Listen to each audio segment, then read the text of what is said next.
أعوذ بالله من الشيطان الرجيم. بسم الله الرحمن الرحيم. والذين جاهدوا فينا لنهدينهم سبلنا وإن الله لمع المحسنين. فرعون بنے جو پھرتے ہیں ڈھاتے ہیں ستم کمزوروں پر. فرعون بنے جو پھرتے ہیں ڈھاتے ہیں ستم کمزوروں پر. اس ظالم سرکش لوگوں کو قدموں میں جھکا کر دم لیں گے. یہ بات آیا ہے دنیا پر. ہم پھول بھی ہے تلوار بھی ہے. ہم یا بس میں جہاں مہکائیں گے یا خود میں نہا کر دم لیں گے. ملت اسلامیہ کے پاسبانوں اور ہمارے مدرسہ کے اساتذہ کرام، میں آج اس ملک میں بڑے زور و شور کے ساتھ یہ اعلان کیا جاتا ہے، کہا جاتا ہے کہ آزادی کی لڑائی صرف ہندوؤں نے لڑی ہے، اس میں مسلمانوں کا کوئی حق نہیں. اس لیے ہندوستان کو ہندو راشٹر ہونا چاہیے.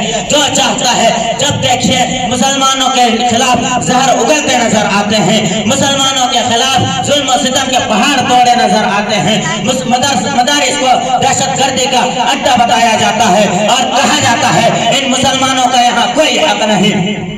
میں ان سے پوچھتا ہوں، بتاؤ جب ہندوستان میں انگریزوں کا تسلط ہوا، بتاؤ جب ہندوستان کی مانگ کا سندور کھینچا جا رہا تھا تو اس وقت کون ماں کا لال تھا جو اس کی عزت و آبرو کو بچانے کے لیے میدان میں آیا تھا؟ آج تم ہم سے سند وفا مانگتے ہو اور کہتے ہو کہ اس ملک میں تمہارا کیا حق ہے؟ سورج سے زیادہ روشن تحریک آزادی کو اور ہماری اس کردار کو مشکوک نگاہوں سے دیکھتے ہو اور کہتے ہو کہ بتاؤ تمہارا کیا حق ہے؟ تمہیں روشن سے زیادہ روشن تحریک ہم نے تمہیں دی. جب یہاں انگریزوں کا تسلط ہوا تو کوئی ماں کا لال اس ملک میں پرورش پانے والا نہیں تھا جو اتنی جرأت کر سکتا تھا کہ ان انگریزوں کی حکومت کو للکار سکے. کوئی دنیا کی سپر پاور طاقت نہ تھی جو انگریزوں کے حکومت کا مقابلہ کر سکے. کوئی دنیا کا ایسی آواز نہ تھی جو حکومتوں کو ہٹا سکے. بس آواز اٹھانے والا کوئی تھا تو ایک مدرسہ کا عالم شاہ محمد دہلوی اور شاہ عبد العزیز دہلوی نے کہا تھا کہ انگریزوں کے خلاف جہاد کیا جائے. تو انگریزوں پر یہ آواز اتنا بھاری تھا کہ ان کی نیندیں حرام ہو چکی تھی اور کہتے تھے کہ او مولویوں کہہ دو کہ 1857 کی جنگ میں ہم شریک نہیں تھے. بس اسی آواز کو لے کر علماء ہند خاص کر کے علماء دیوبند میدان میں ہندوستان کی آزادی کے لیے نکل پڑے تھے اور کہے تھے کہ آ جاؤ انگریزوں میدان میں آ جاؤ.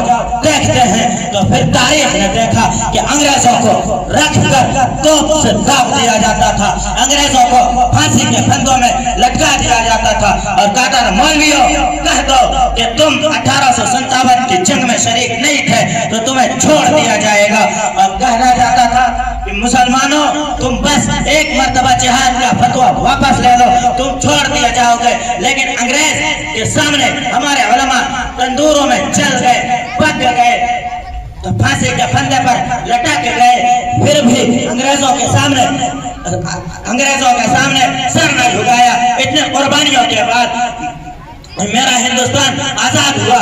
آج ہمارے اسلاف کی قربانیوں کا نتیجہ ہے جو ہم یہاں پھولے پھلتے اور آرام سے گھومتے ہیں. لیکن اسی ہندوستان پر ہمارے اوپر مظالم ہوتے ہیں. میں ان آزادی کے نام لیواؤں سے پوچھتا ہوں، ان فرقہ پرستوں سے پوچھتا ہوں، ان تعصب پرستوں سے پوچھتا ہوں کہ اگر آزادی اسی کا نام ہے، جو چاہے مدارس کو دہشت گردی کا اڈا بتائے، جو چاہے علماء کو سلاخوں کے پیچھے ڈال دے، تو ایسی آزادی پر ہزاروں لعنتیں بھیجتا ہوں، لاکھوں لعنتیں بھیجتا ہوں. میں حکومت سے یہی مطالبہ کرنا چاہتا ہوں، اگر تم ہندوستان کو ترقی کرنا چاہتے ہو، اگر حفاظت کرنا چاہتے ہو تو مسلمانوں کو وہ حق دو جو جمہوریت اور آئین سے ملتی ہے. ورنہ ہم بھی کہنے جانتے ہیں کہ گلاب دو گے گلاب دیں گے، محبتوں کا جواب دیں گے. نفرت کرو گے نفرت ملے گی، نفرت کرو گے نفرت ملے گی. نفرتوں کا پھر حساب لیں گے. وفا کرو گے وفا کریں گے، جفا کرو گے جفا کریں گے، ستم کرو گے ستم کریں گے. ہم آدمی ہیں تمہارے جیسے، جو تم کرو گے وہ ہم کریں گے.